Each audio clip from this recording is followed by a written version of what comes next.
Last Friday, the nation celebrated the life of Reverend Jesse Jackson, and his family made it crystal clear that they did not want a memorial service to turn into a political circus. Was our former Democratic leaders able to abide by his final wishes, or did they do just the exact opposite? We'll look into what they said, and then also, too, the sense of these leaders, how that's taken a big impact on this American culture. Stick around. You do not want to miss this. Turn it up loud. This is Freedom Talk. Hello, Freedom Talkers, and welcome to Freedom Talk. I'm Steve, and I'm here in, new studio. I moved from the extra room over to the game room. So this is where we're going to be doing our podcast from now on. And I'm glad you're here. Thank you for liking and subscribe. And all the people who left the comments last week and that did subscribe, thank you so much. You're getting this channel off to a great start. Let's get into this. Yes, this is Jesse Jackson's son. And before the services started, he just had this to say. Do not bring your politics out of respect to Reverend Jesse Jackson and the life that he lived to these homegoing services. Come respectful and come to say thank you. But these homegoing services are welcome to all. Democrat, Republican, liberal, and conservative, right wing, left wing, because his life is broad enough to cover the full spectrum of what it means to be an American. We only ask people to come and be respectful in the context of the extraordinary life that he lived. And that doesn't seem like such a hard request. I mean, just talk about the man. Talk about his legacy, his accomplishments. Talk about the things that we did agree on. Like Jesus is Lord. What's so hard about that? Do you think that Barack Obama, Joe Biden, Kamala Harris, do you think they'll be able to abide by that one simple request? You take a look. Each day we wake up to some new assault on our democratic institutions. Another setback to the idea of the rule of law. An offense to common decency. Every day you wake up to things you just didn't think were possible. Each day we're told by those in high office to fear each other and to turn on each other, and that some Americans count more than others. Oh, and it didn't stop there. Here's Al Sharpton. I don't care what they do in Washington. I care what we do in the community. We beat people bigger than Trump. We fought people harder than them. If we stand up and be what we're supposed to be. So did he say, I don't care what happens in Washington? I care what happens in the community? And then flipped it right back and said, we beat people bigger than Trump. Isn't that Washington? Let's see what Joe Biden had to say. There's bad times like now. We're in a tough spot, folks. We got an administration that doesn't share any of the values that we have. I don't think I'm exaggerating a little bit. And Biden says that we don't share the same values. And thank God for that. Donald Trump's administration, he has American first policy, and then his immigration, as far as the border, is tightened up. There's no more immigration problem at the border, where his was an open door policy, all is welcome. Don't forget the taxes. Donald Trump has lowered taxes quite a bit, and Biden administration raised up the corporate tax 28%. And then also the energy policies too. Donald Trump's drill, baby, drill. Let's get some fossil fuels in here. What makes America great? Biden's administration, he wanted to go with the Green New Deal and windmills and everything. That just is not cost efficient for Americans. We can get there at a time, but we're not there at that time. And don't forget healthcare, trade policy, the regulation of businesses. Donald Trump has cut. He cut the regulation of businesses by every new policy that's passed. That two have to be removed, and that just takes a tremendous burden off of businesses, business owners, especially new business owners. And then also too, don't forget the foreign policies where Donald Trump, America first, and it's working. And then also too, don't forget gender affirming care for the transformers. And well, I don't need to go more into that, but you know where Donald Trump stands on that too as well. Let's see what Kamala Harris has to say. Let me just say, I predicted a lot about what's happening right now.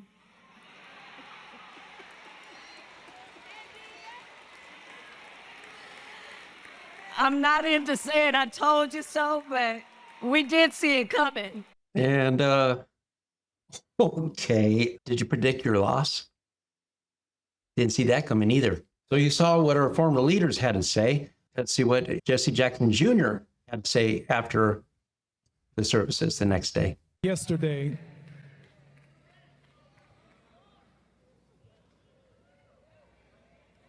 I listened for several hours of 3 United States presidents who do not know Jesse Jackson.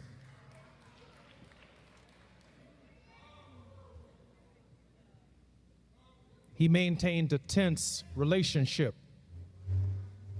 with the political order, not because the presidents were white or black, but the demands of our message, the demands of speaking for the least of these, those who were disinherited, the damned, the dispossessed, the disrespected,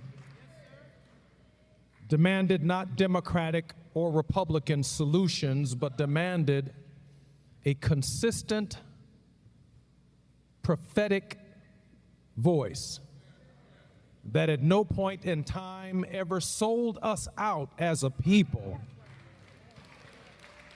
And it speaks volumes about who the Reverend Jesse Jackson was. Yeah, we may not all agree on things politically, but I think we need to get beyond that sometimes and just look at the authority of God, Jesus, and his authority and what's it say in the Bible. So if we lean more towards the Bible and the teachings of Jesus and what the Bible has to say, the Holy Spirit, I think our country would be a lot better off. But here's what Donald Trump had to say about Jesse Jackson. I want you to take a look at this. I want to begin by expressing our sadness at the passing of a person who I knew very well. Jesse was a piece of work, I want to tell you. He was a piece of work, but he was a good man. He was a real hero, and I just want to pay my highest respects to Reverend Jesse Jackson. He's a good man. He was actually, as you got to know him, he got better and better all the time. A lot of people, you get to know him, they get worse and worse. Jesse got better and better.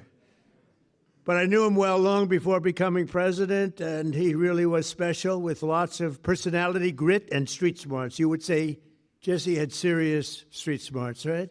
A very important ingredient to life, I will tell you. He was gregarious and someone who truly loved people and a force of nature. He was somebody that we're going to greatly miss. And on behalf of everyone here today, I know you join me in sending our condolences to the entire family.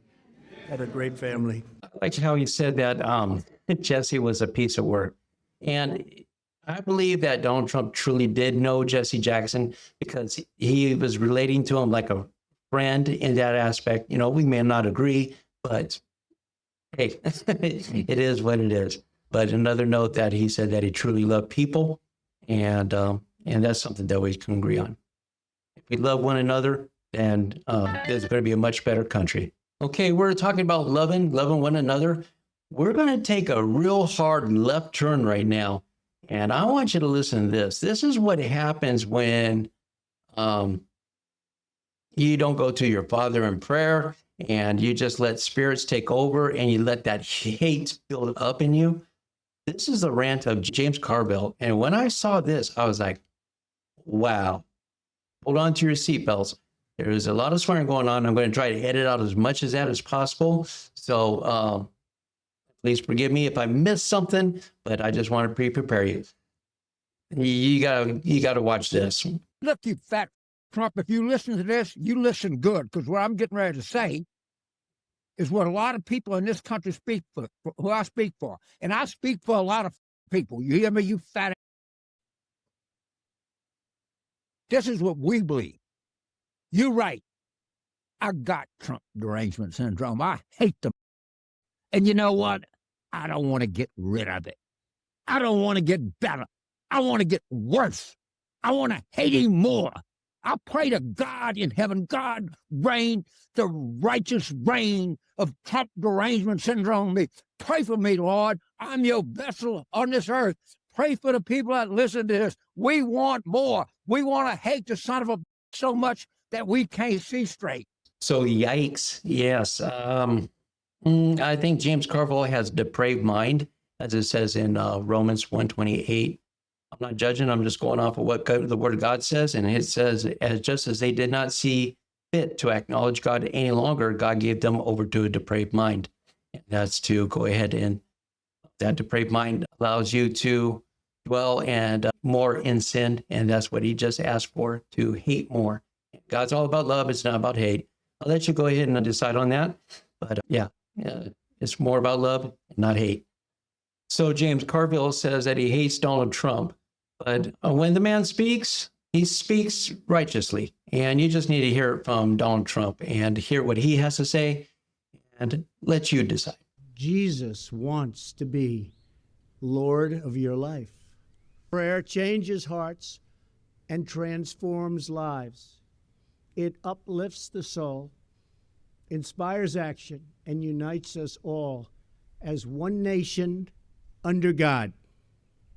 So important. And we say it here, you know? A lot of people, they don't say it. He openly admits Jesus. And like it says in Matthew 10:32 and 33, it says, when you acknowledge Jesus before others, he will acknowledge you before his Father in heaven. So this means if you publicly proclaim his faith, which he just did, and that means that all of the teachings of Jesus, that's very important, that Jesus will claim you as his own. So God bless you, Donald Trump. And with him saying that in public, that really goes a long way with me. So, but I'll let you decide. You've seen the two aspects over there of, let's say, political realms, and you can decide on which is best for you. So once again, I just want to thank you all for listening. Thank you for that like, share, and subscribe. And this is a new studio. I had to work my heart out now over the weekend to get the sound to where it is. And I still don't know if it's right. So if you made it this far, please just shoot me a message. How's the video? How's the sound? Am I doing good? Am I retaining your attention? Is there anything I can improve on? Because this channel is meant for you, and your opinion matters. So thank you much for joining us on Freedom Talk, and we'll catch you next time here on Freedom Talk. Turn it up loud. This is Freedom Talk.